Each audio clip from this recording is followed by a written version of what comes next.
Oh boy, you guys, I have been playing and having so much fun today. What I decided to do was a big, giant, epic comparison between all of these media that I'm about to show you. You can just see the tops of them, but I'll show you them in a second. All of these kind of mixed media bases times all kinds of different other mixed media supplies. So what I did was I wanted to see how these products all looked by themselves and how all these products looked with other things on top of them. And so I have some charts to show you guys. Oh, nothing makes me happier than some charts. I had entirely too much fun making these charts. So I'm just going to give you a peek of what I'm going to be showing you guys. Look at these, they're so much fun. This is something I had done another day, but I thought I will show it to you today anyways. And then these and even these. So I have a whole bunch of results to share with you guys. I don't know if I'm going to have time to do it in one video or if it will have to take up 2 videos, but I certainly have lots and lots of comparing to do. So these 2 pieces of paper here go together and they show how various colorful media, which are these bands right here and also markers, how they mark on all of these various what I would consider base mixed media products. And then as a separate experiment, I have all kinds of colored media. So that would be these. So these go together like this. All kinds of colored media and how they work with various different markers. And so I tested more markers on my colored media than I did on my base media because chances are I'm not going to be marking directly on much of the bases. So I only needed to know my main markers for that. And then also just because some of these are white and some of them are clear, I just also had a little sample here that I made another time of some of the media on a piece of cardstock so that you could see which ones are clear and which ones are white or opaque. So I'm going to show you everything. So this might be a very long video. If it's too long, I'll just break it in half, but this is probably going to be pretty long.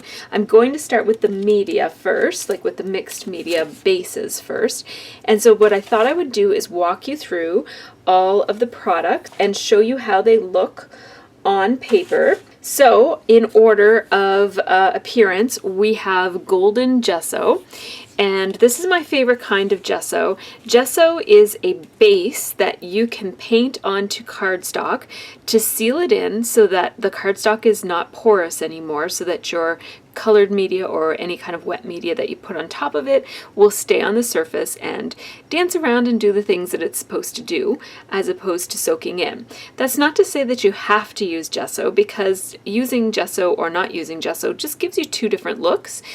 So cardstock without gesso will stand up to a small amount of wet media, but not a whole lot of working. Like, you won't be able to really move things around a lot on unfinished plain cardstock. So that's what gesso is good for, is for just finishing it, sealing it, and it also gives some tooth to a smooth paper or surface, and gives the paint something to stick to. And also, you can use gesso as just a white paint as well. It gives a nice, beautiful, flat surface. And so this is what gesso looks like. I'm not going to demonstrate it. I'm just going to show you the jars. There's lots of different brands of gesso and types of gesso. Probably the most common one is white. You can also get it in clear and in black and maybe in other formats too.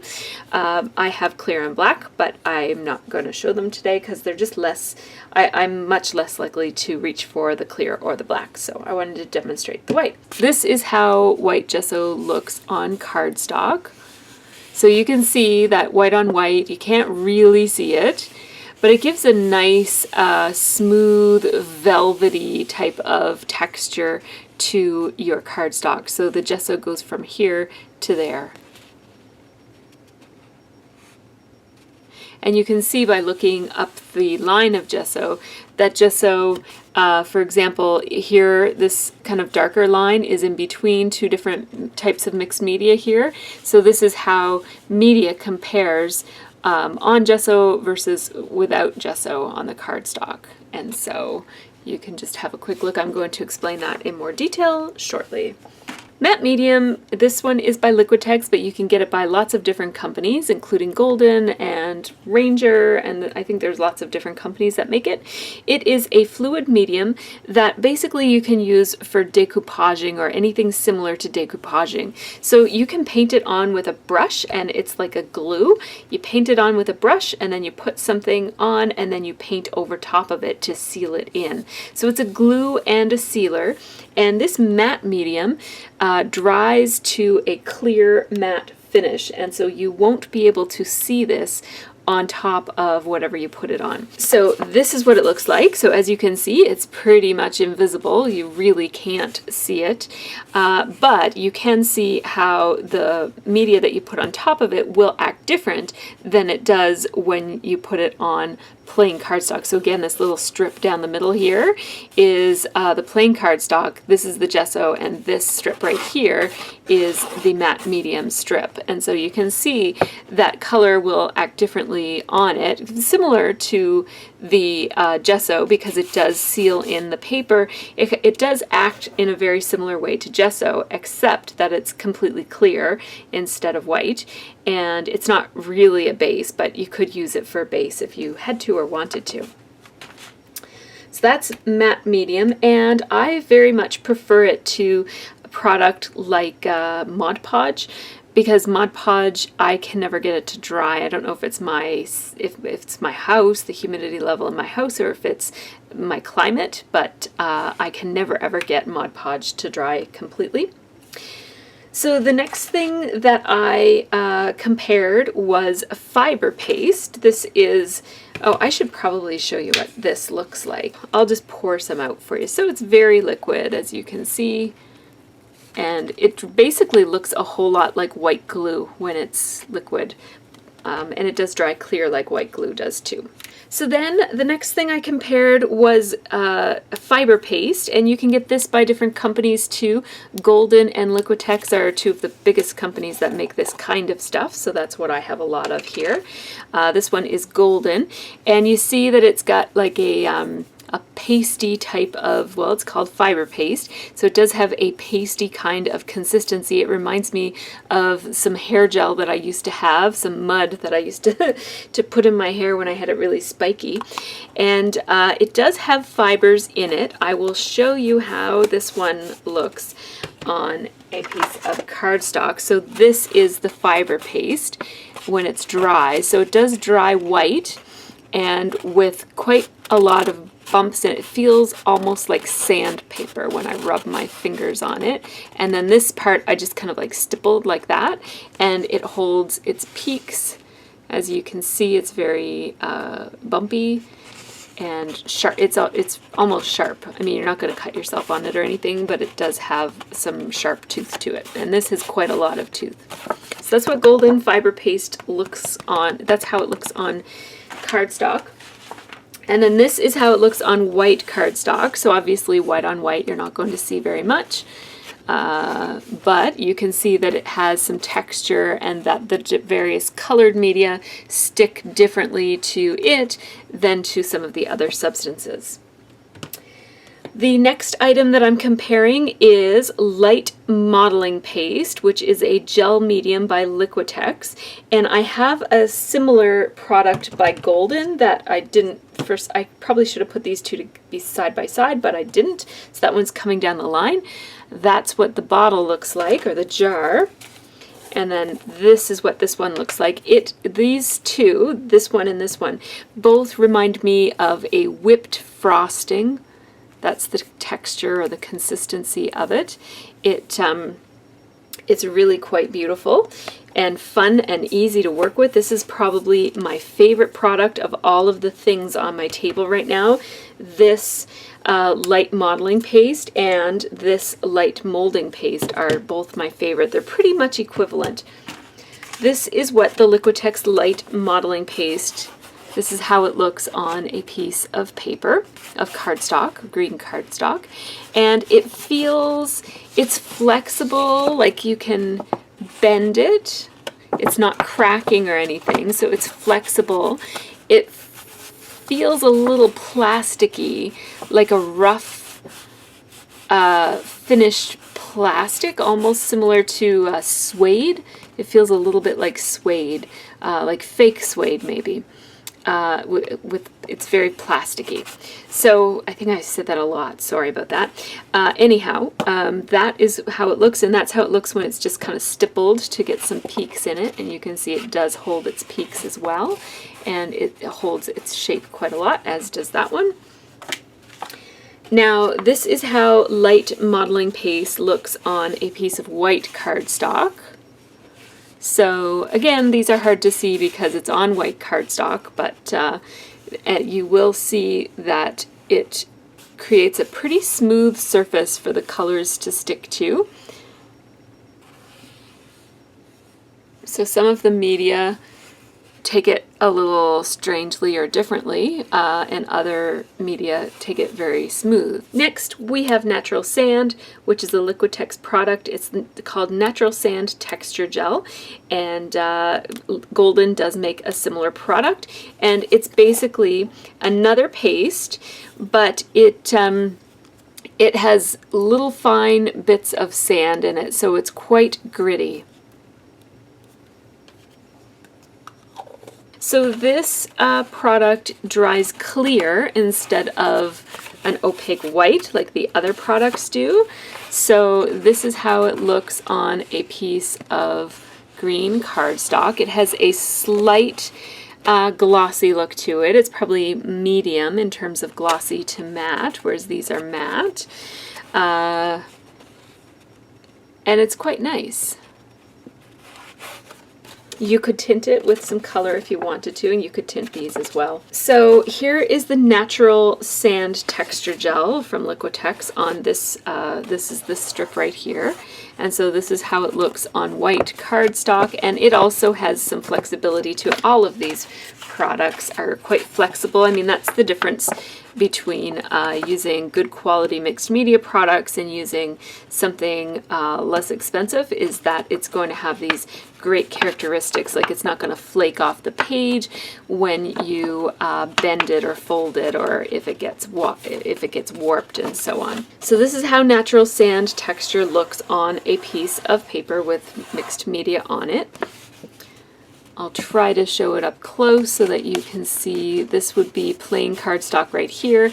This is the Natural Sand Texture, and then this is more plain cardstock right there. And then this is how it takes the media, the colored media. And I'll go into detail about that in a few minutes. Now here is the light molding paste, which is the Golden equivalent of the Liquitex light modeling paste. So it looks very similar. It works very similar. This one is a little bit more whippy, like meaning it's a little bit more dry, I guess is a more descriptive term for it. This is how it looks on this piece of paper with media on it. Before I show you that, I'll show you that it looks like this on a piece of colored cardstock. So it is white, it's very flexible, and this one feels a lot like Fun Foam when you rub your finger over it. It feels almost identical to a piece of Fun Foam. And here's how it takes the media. It is nice and smooth for most of these colors. Very pretty and very smooth. And then the last thing that I'm comparing on this sheet is this Heavy Gel Matte. Now, I don't use this anymore. I used to use it back when I started doing mixed media. It's very, very thick, and it holds quite a lot of peaks. I didn't make any peaks here, but this is basically, this heavy gel matte can be used in a similar way to the matte medium. It's just a much thicker product, so it's kind of like a glue, a sealer, all in one, but it's much, much thicker and heavier, and you can build peaks and that sort of thing with it. Like I said, I don't use it all that often anymore. I do have 2 jars of it though, because I used to use it quite a lot. So here's another jar of it. This is the Liquitex kind. It's called Matte Gel Medium. So these 2 are pretty much the same. The Heavy Gel by Golden in matte, and then the Matte Gel by Liquitex. And it is pretty much the same. Did I show you that? I didn't. I didn't show you the Golden. So here's the Golden Gel Medium. Look, I got a whole full tub of it. And it's quite thick and gluey. It's even thicker than a regular glue would be, really. And then this is the Liquitex one. I find the Liquitex one is a little bit smoother, a little bit more liquidy. This is how that product looks on a piece of paper. It gives, so you'll be able to see, well, you might not be able to see because it is white on white, but this is regular cardstock. This is the matte gel, and so it does dry completely clear and also completely matte. So you really shouldn't be able to see this on the paper. But as you can see, the media does, the mixed media colors do cling to it differently. So it does affect your mixed media. And it also has a very smooth look as well. We have these glass beads, which are very interesting and fun to work with. It's a gel, it's a glossy gel that has a bunch of beads right inside of the gel. And I'll show you how it looks when it dries. This is how it looks on just a piece of plain cardstock with nothing on top of it. So it does dry to a high gloss. And as you can see, it's very flexible. It's not going to bend to crack or chip off if you bend the paper that it's under. And then this is how it looks on a piece of paper with different colors on top of it. As you can see, the colors do not really take very well to the glass beads. It's very shiny. You can get the product to stick to the shiny parts, but it doesn't work all that well. It looks kind of messy, as you can see. You could tint this before you put it on, and then it would have some nice color to it. The last thing that I'm comparing is Liquitex Basics acrylic paint. And so this is in between a fluid paint and a heavy body paint. It's a medium bodied acrylic color. And I'm only testing this one kind because acrylic paint is acrylic paint. The only difference is how smoothly it goes on and how easily it moves around on your page, depending on how liquid it is. So the fluid paint would be the most liquid, and the heavy body paint would be the least liquid. But once it's on there and dried, other media will stick the same way to it. So I just tested one. Here's the painted part right here, and then the paint goes up this line right here. That's how different colored media sticks to it. So now I'm going to walk you through, now that I've walked you through each of these vertical lines on this piece of paper, now I'm going to walk you through each of the horizontal lines. So I'm going to start at the top and work my way down. So the top, this pink band here is a gelato. They come in a tube that looks a lot like a chapstick, so be careful not to put them on your lips. They're by Faber-Castell, and they are a creamy, soft-ish color medium, really highly pigmented. So they just twist out like this, just like a chapstick would, and then you can roll it back down. This is how it applies. So it looks like a little bit creamier than a crayon, quite a bit creamier than a crayon. It looks kind of like a lipstick.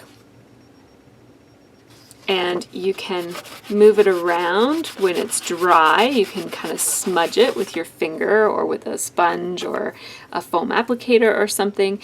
Or you can add water to it, which makes it move around and be playful.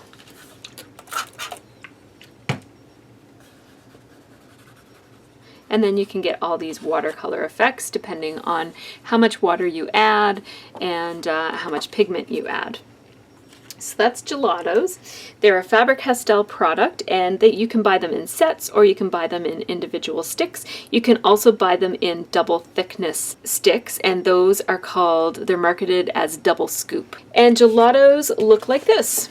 So what I did here for each of these rows is I basically took my gelato, took the lid off of it, and just scribbled a whole bunch of circles all the way along from there to there. And then I took my paintbrush in water and I just, again, scribbled all the way along like that. My purpose here was not to get a nice blended look, but to just do it as quickly as possible so that I could see how the liquid gelato would take to all of these different mediums. So this is it on gesso.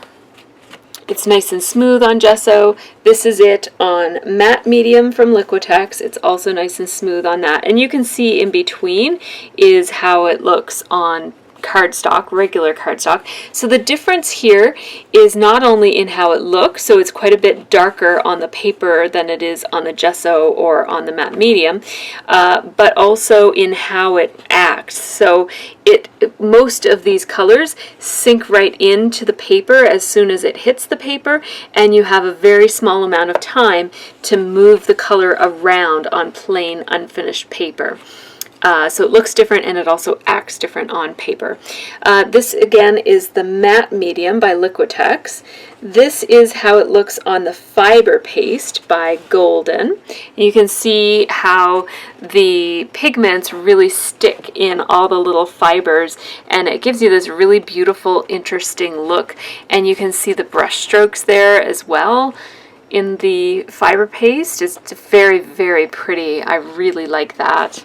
This is how it looks on light modeling paste. It's very smooth. There's some variation here where the pigment didn't mix out quite as much. It kind of got stuck in some of the nooks and crannies, and that I think looks really beautiful and interesting. I like that look. Here's how it looks in Natural Sand Texture Gel by Liquitex.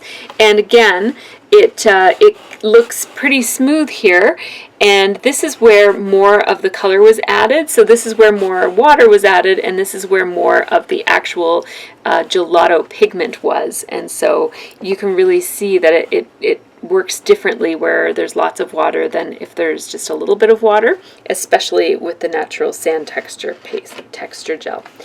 This is the light molding paste by Golden, and you can see here that when you add water it gets very smooth. This part has lots of water added, and it's quite smooth and beautiful and creamy looking. And up here where I didn't add quite so much water, it really sticks in all those little nooks and crannies and gives a beautiful, interesting look. And now this last one over here is heavy gel, and you can see that the gelato hardly stuck at all to the heavy gel. And that was true for a lot of these. It really didn't hold very much to the heavy gel. So that's something to keep in mind when you're putting heavy gel on top of things, is that it tends to really give a resist look to anything that you put on over top of it. So you want to make sure that you have a nice base of color underneath of this stuff before you ever put it on your mixed media projects. So, moving on, this is how the gelato looks in Matte Gel by Liquitex. And so it does hold its color a little bit more than the Heavy Gel Matte by Golden. Yeah, this is by Golden. So these two are pretty much the same product but two different brands, and you'll see that the Matte Gel consistently holds color a little bit better than the Heavy Gel. And that's how it looks on a gelato. Now this is the Glass Beads by Liquitex, and I just kind of rubbed the gelato right onto the beads, which is not really something that you should probably do. If I were using glass bead gel with gelato, I would probably make a little pool of gelato paint on on a block or on a nonstick mat or something, and then I would paint it on and allow the media to sink into the little nooks and crannies in between the beads. That would probably be a much better look than having big chunks of unmixed gelato in between your beads. But I just wanted to do the same thing across all of them, so that's what I did there. And now this is how gelato looks on the white paint, the white acrylic paint, and it does stick, but you know, you see lots of the white paint showing through. And then this is how it looks just on plain unfinished cardstock. So it does blend out quite nice even on plain cardstock. The next horizontal line is Distress Crayon, and this is a Tim Holtz product that is very similar to a watercolor crayon. It's very similar to a Faber-Castell gelato as well. It doesn't blend quite as nicely as gelatos, so I bought these to test them out. I bought one set of them, and I haven't bought more, and I don't plan to buy more because they're just not the product that I reach for most of the time, because it's just too difficult to get them to blend, which you can really see here. I mean, I didn't spend a whole lot of time. These are the same media right here, but with a little bit more space to blend it out this way. And so I didn't spend much time blending. I didn't want to kind of make this be about which media blends nicely, but I did, you know, quickly blend it out underneath of each one, and you'll see that of all of these colors, the Distress Crayon blends the worst. Like, it basically just kind of has a harsh line, and very little pigment was able to be pulled down when I added water and tried to blend it out. We've got the Distress Crayon on gesso here. And so it sticks quite nicely and takes the color quite nicely. And here it is, that little in-between part is just on plain cardstock. And then this is how it looks on matte medium by Liquitex. Quite nice. And then this is how it looks on fiber paste. And you'll see that the color gets kind of hooked up on the little bits and pieces in the fiber paste, and I really like that look. That's probably my favorite look. Oh, I also really like this one, the light molding paste. So if I were using the Distress crayons, I'd be more likely to use it on this kind of a surface because I really like that look. It kind of takes advantage of the unmixability of it by just kind of highlighting those little unmixed little bits, and it looks more purposeful than something like this, where it's just kind of like pooling up in a less pleasant way. This is light modeling paste by Liquitex, and you can see it kind of looks like there's variations. This looks quite nice too. I quite like this. And this one is the natural sand texture, and it really there's lots of nooks and crannies in this surface, and so lots of the Distress Crayon bits get stuck in there and don't get mixed, and you end up with this really harsh, bumpy look, which might be what you're looking for or might not be. This is light molding paste by Golden. And I think this looks really beautiful. It's soft. It feels really nice and soft. I can't stop touching this light molding paste by Golden. I just love it. It feels like the fun foam. But it's very pretty. I like the mottled look. It's quite pretty. And then this is the heavy gel matte again, and it doesn't really stick all that well or consistently to it, but it gives you a little bit of a resist look, which is, you know, nice sometimes. Here we go still with the Distress Crayon. This is how it looks on matte gel, so it does stick a little bit better to matte gel than it does to the heavy gel matte by Golden. This is of course by Liquitex. Here we go with the glass beads. Lots and lots of pigment getting stuck in the glass beads. That might be a look that you're going for. If so, what I really like about this is how the glossy part of the glass bead gel really resists the color, and then there's so much contrast between where it gets caught up in the little nooks and crannies, and then there's like almost none right here. I quite like that look. And now here it is on acrylic paint. It doesn't stick all that well to acrylic paint, but you know, you could give your paint a little bit of a wash with this product if you wanted to. And then here it is on cardstock. It really doesn't do that great on cardstock, especially if you compare it to how nicely the gelato mixes on cardstock. It just doesn't cut it at all.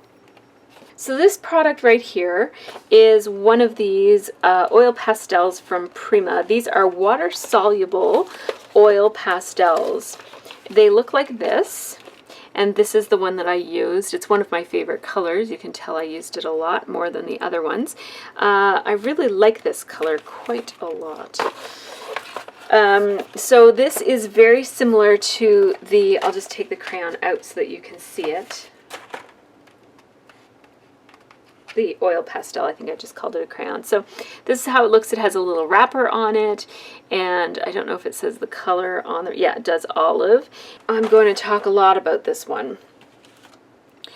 So this is the only oil product of all of these colors, and so this one acts quite a bit differently than these other water-based products. So let me talk a little bit about that. Actually, I'm going to talk more about it when I talk about the markers in a few minutes. But this is how it goes over gesso. I think that this, first of all, these are the most pleasant to work with in terms of blending. You can see like this was almost effortless. See how it goes from color to almost nothing, and then there's another color starting here, so you can't quite appreciate how nice and smooth the transition is between the different variations in the color. It's just beautiful, and I did that effortlessly, like I didn't even really try. This is a really good demonstration of how even something that's really, really blendable, like these water-soluble oil pastels, it's still hard to blend it on the plain paper. So that's plain paper, this little band in between these two. So this is gesso, and this is matte medium by Liquitex. So both of those hold the color almost the same, and that's very consistent. They're almost the same all the way along for all of these products. This is how the water-soluble oil pastel by Prima does with the fiber paste by Golden. Again, the little bits of pigment get caught up in the fibers, and it gives you this really nice variable look.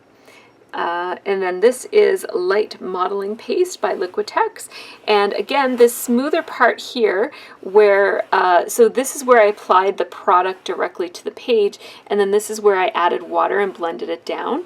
So if you're just blending with it without applying it directly to the page, it goes on quite smoothly, and that's the case for the texture paste, or for the fiber paste, as well as for the light modeling paste. Now this is the natural sand texture gel. The pigment of this product really sits on top of this natural sand texture gel, and again, this is the one that has a slight bit of gloss to it, and so it gives you a more vibrant look than some of the other base products, and it also just doesn't blend all that well. Well, it blends okay if you add lots of water. Here we go with the light molding paste, and it blends really smoothly. As I said, this product is a joy to work with at this phase. At another phase, it's not such a joy. And then here we go, the heavy gel matte by Golden, and it is more of a resist. It doesn't grab the color quite as much as the other base medium. Matte gel by Liquitex, which is almost the same product. It holds the color a little bit better, so that's how that looks, and it blends nicely. Again, the glass beads is causing some trouble here. You get this really neat resist effect happening here, but the product is really gobbing up around the beads, so I wouldn't recommend direct application onto dried glass beads, but maybe try mixing it in to your glass beads and see if that makes a difference. Not to the whole jar, I just take a little bit out and just mix it with a palette knife and see if you can get something happening. I haven't tried that before, so it might work or it might not. You'd have to give it a try. Acrylic paint, here you can see that it sticks just fine to acrylic paint. And here it is on the cardstock, and you'll see that it does a little bit better than the Distress crayons. Not quite as good as the Gelato, but you see what I mean? It just kind of sticks into the little holes in the textured cardstock. So this really dark magenta band right here is Dr. P.H. Martin's Fine Art Watercolor. This is the Hydrus kind. There are two different kinds of this product, and I have the Hydrus. It comes with a little dropper, and if you buy a set of them, it comes with this, which acts as a palette for you. So I just dropped some in there, and then I just brushed it, concentrated right there, and then I just added some water to my brush, and then I just blended it down a little bit. This is so pigmented, I could have gone down quite far ways to blend it down all the way, but I just didn't have the space. I didn't want to take up too many sheets of paper with this experimentation. So a liquid watercolor product. So here's how it looks on gesso. It looks lovely. I wish I had space to show you how beautiful this looks when you blend it out. And it works almost the same on matte medium by Liquitex. This is how it looks in the fiber paste. It does quite a bit, it's quite a bit more smooth, and that's because it's already mixed liquid, so you're not getting like the chunky bits of pigment getting stuck in the fibers. It's just it's just blending much more smoothly on this product, and it's quite nice. It looks almost like brushed cotton, or it has a really nice texture to it. I quite like that, actually. Here's how it looks with light modeling paste, and again, because it's already liquid, you don't get those little hits of extra pigmenting that didn't get blended, and it just looks very nice and smooth. This is a beautiful product for a nice smooth look. And even in the natural sand texture, which is one of the more textured items on this page, it still looks really beautifully smooth and like blended. I mean, it's not smooth because it's bumpy, but it blends really beautifully from darker to lighter. A little bit of extra pigmenting gets into the little nooks and crannies, but not too much. This is the light molding paste by Golden, and it's again very smooth. Again, I think that's because of the liquid nature of it. And as usual, the heavy gel serves as more of a resist than anything else, which is a cool look, right? Like that's sometimes a look that you're looking for. The matte gel holds it a little bit more consistently, and then the glass beads again have this really interesting look. You can see the brush strokes in the glass beads from when I just kind of like was wiping it this way to put it on before I added the color. And this liquid watercolor really accentuates the brush strokes and the detail and interest that are in that. And then this is how it looks on white acrylic paint. It sticks quite nicely and blends out quite nicely, and this is how it looks on plain unfinished cardstock. And it does, you know, again, it's hard to blend on a plain piece of cardstock because it immediately starts soaking up the medium. This little skinny strip of blue is Prima watercolor pencil. These are my watercolor pencils. I keep them in this little jar. This is the Prima one. The Prima ones are all the white ones, and then the black ones are the Stampin' Up. This looks like a regular colored pencil, but it is water-soluble watercolor in there instead of regular waxy, non-blendable colored pencil that's usually inside. And the way that I use this is I hold it, actually, I sharpen it. It's not sharp right now, but I sharpen it and then I hold it at an angle. I'm rubbing a wider surface than if I did it like this. And also if I did it like this, I would see more lines, and it would burnish it, like it would make little ridges in the paper if I did it this way. So I do it this way very, very, very gently. I kind of start very gently, and then I go back over it and over and over it.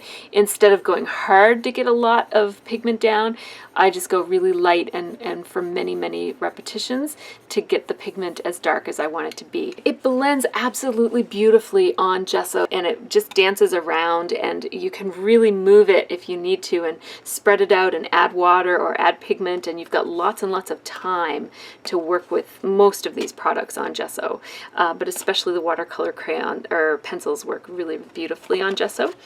And that's how it looks on cardstock, this little in-between, and I'll show it at the end. These pencils look great on cardstock. I mean, they're designed to go into watercolor paper, and so it's not going to look quite as nice on regular cardstock as it does on watercolor paper, but it still looks really beautiful. This is how it looks on matte medium by Liquitex. It looks very similar to gesso. This is how it looks on fiber paste by Golden, and you can see that it does have some little bits of pigment are sticking in there, but not too much. It actually looks quite beautiful and interesting. I quite like that. This is light modeling paste right there.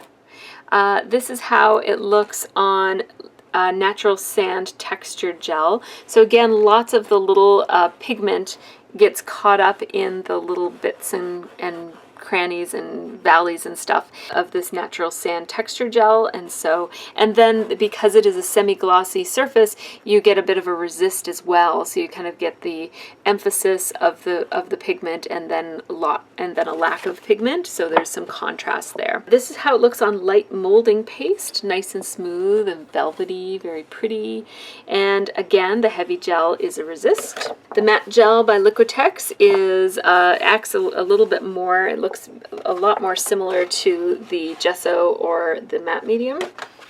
And then the glass beads, as usual, serves as a resist, and some of the pigment gets stuck in around the glass beads to emphasize them. Looks quite nice, actually. And then the acrylic paint, it washes around quite nicely on acrylic paint, similar to the way that it does with gesso. And then this is how it looks on plain cardstock. It sinks in right away. You don't have a whole lot of time to move it around like you do on the gesso or paint or matte medium. So this purple band is Stampin' Up! Watercolor pencil. So I keep these together because they're both the same product, just two different brands.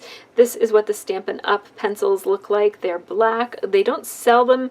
You know what? They might sell them again now, but these are very, very old, from at least 2009. They were given to me and they were old then, so I don't know how old these are. They work the same, so I just did exactly the same thing. I just held it on an angle, applied the pigment to the top, and then added some water on a water brush and just blended it down below the place where, like over top and then a little bit below. I did that the exact same thing with the blue as well in the Prima. So this one is almost identical to the one above it. So again, on the gesso, it looks really beautiful and soft. On the matte medium, also really beautiful, a little bit more pigment on the matte media than on the gesso. It's very, very smooth blending on the fiber paste, and nice and smooth, but with lots of textured detail here and some pigment sticking. On the light modeling paste, the natural sand texture gel, again, gives you a little bit higher contrast, so you get lighter where it resists from the glossiness of that substance, and then darker where it sticks in the little nooks and crannies of that substance. So that's a really nice high contrast bold look. And the light modeling paste is nice and smooth, and the heavy gel acts as a resist again. The matte gel acts really similar to the gesso and the matte medium. The glass beads acts as a resist, and some of them stuck to the glass beads a little bit. And then the acrylic paint, it just kind of looks a lot like the gesso. And then on the cardstock, again, you have limited time to blend it, but you can blend it pretty easily. This orange band right here is from my pan watercolor set. I only have one set of pans. Well, I shouldn't say that. I have that Artist Loft set of pans as well, but I don't really like it very much. So these are Sakura Koi watercolors. It's called Pocket Field Sketchbook. I have a review of this on my channel, and so I just took this orange right here and took a water brush and I just gathered up some pigment and put it across. I had to reload a couple times to get all the way across, and then I just added a bit of extra water along the bottom. I didn't have a whole lot of blending space. I find that these watercolors do blend really beautifully. You can see it right here on the swatch that I made. So they do blend really beautifully. It's just I didn't have the space to really do it here. I might have loaded my color a little bit too much here. So let's go through the mixed media. We've got gesso, and we've got matte medium. So these two are very similar. I think it's pretty consistent that the matte medium intensifies the color a little bit more than the gesso does. Then we have some fiber paste, and that gives you a nice rich color, and that's similar for all of these bottom ones anyways. It's acting the same on most of these bottom watercolor products. The light modeling paste is just beautiful, smooth, it's gorgeous, it's really, really pretty. And then the natural sand texture, again, is giving you a higher contrast look. The light modeling paste has some ridges in it where I just left the brush strokes, and that looks really pretty and beautiful. It's very smooth and velvety looking. And the heavy gel is a resist again. The matte gel, again, acts very similar to the gesso and the matte medium, probably almost the same as the matte medium because they're very, very similar products. The glass beads don't really look all that great with this. I found that it beaded up a lot on the glossy part and just kind of settled in strange places and didn't go at all in other places. So it's got this kind of blotchy look. This is how it looks on acrylic paint. It's a little bit streaky, but I don't know. I was kind of getting to the end of this experimentation section, and so I might not have been doing my best job to blend things out. I don't know if this is representative of how it would act all the time on paint, but it certainly looks quite streaky here. And then on the paper, it blended out quite nicely on the plain paper, actually. The last colored product that I'm going through here is my new favorite thing. I bought these in open stock, and I just keep them in my Starbucks coffee bean canister. And I bought these in open stock because they didn't have a set of them. I really wanted a set. I want all of these, but I'm gonna resist. So these are Derwent Ink Tints. They're not watercolor pencils. They act like watercolor pencils and they look like watercolor pencils, but this is ink in pencil format. So you rub it on just like you would. I'd kind of use the side of the pencil just like I did for the other two watercolor pencils, which are these two. And I kind of made lines all the way across, just really faint lines, and then you add water, and these are really, really intensely pigmented, so you don't need to add as much water to get them moving around on your page. And they just, it's one of those things that they might not look a whole lot different than the other two products that are the same, but they play a little bit differently than these other two in that a couple ways. First of all, they mix way easier on, like with the water, like they come to life in a really significant way. But the other thing that's really cool about these is that they're permanent. So all of these other things here are water soluble, which means that if you add water on top of any of these things, they will reactivate and start moving around again and blend with anything else. So if you put another color on top of it, for example, it's going to reactivate what's in this layer, and they're going to blend, and you might get a muddy, yucky color if they're not compatible colors. I do show how these look with water right here on this other test that I'm going to, it looks like I'm going to have to make a separate video for the other test. Okay, because I still have to talk about the markers. All right, so let's go through this really quickly. This is how it looks on gesso. This is how it looks on the matte medium by Liquitex. So very similar, these two, but this one is more vibrant than that one. So again, I think that the thing that I'm learning from this is that if you only wanted to buy a few supplies, you might actually want to skip the gesso and get matte medium because it serves more purposes. And when you put it on cardstock, it does really similar things, and you get this richer look to your work. So I mean, if you're just starting out and you're looking for a way to cut corners, and you know, like if you only want to buy one jar of something, then you know, maybe buy the matte medium because you can use it in your collages and as a glue as well. Anyhow, just some food for thought there. That's how it looks. Fiber paste by Golden. It has these little specks. It's really beautiful, actually. I quite like that. And the light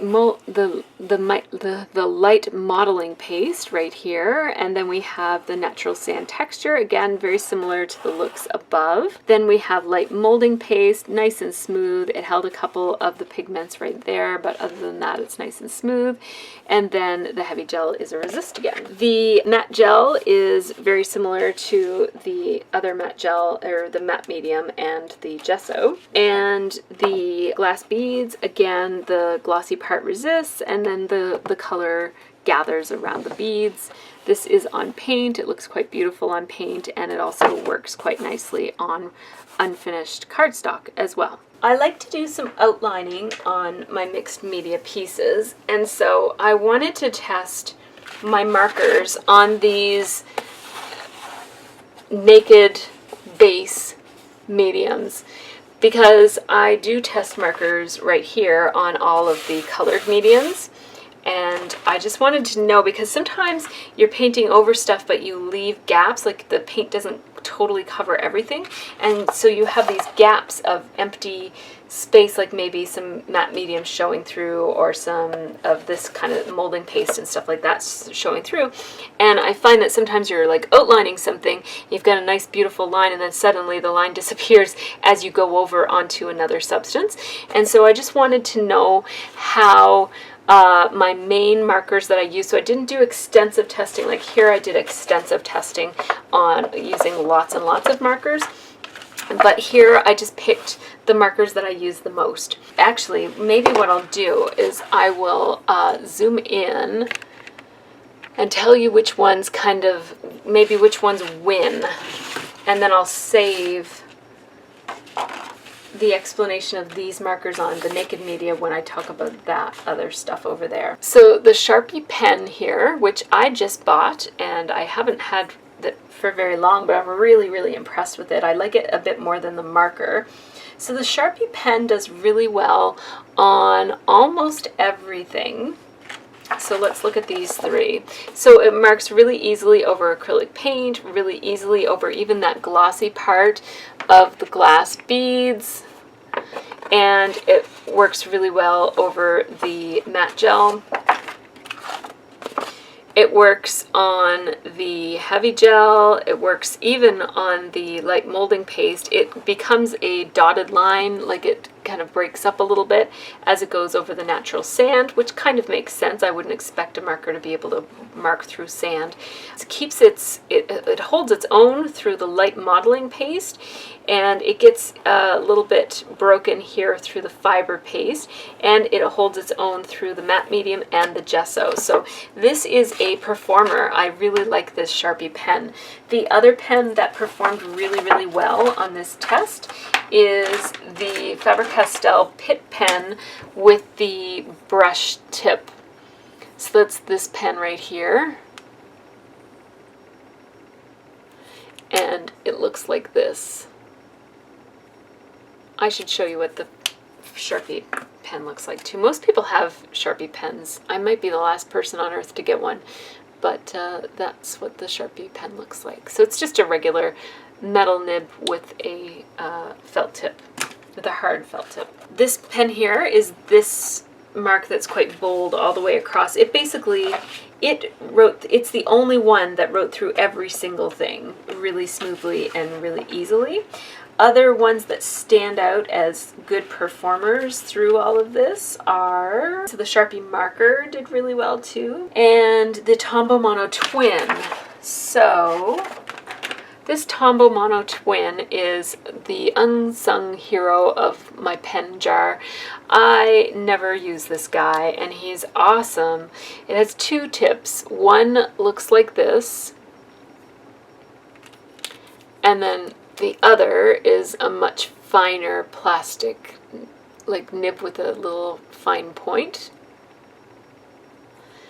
And this pen can work wonders. I really, really love it. It's wonderful. So it's Tombow Mono Twin, and it's an oil-based marker, and that's probably why it does so well. And it marks over everything. So that's this double line right here. I'll talk about these pens on my next video, which will focus on pens, because I'm going to focus on all of these colored media and how all of these pens do on it. So thanks so much for checking out the results of my experiment on these base media. Stay tuned for my next results, and have a really great scrappy week.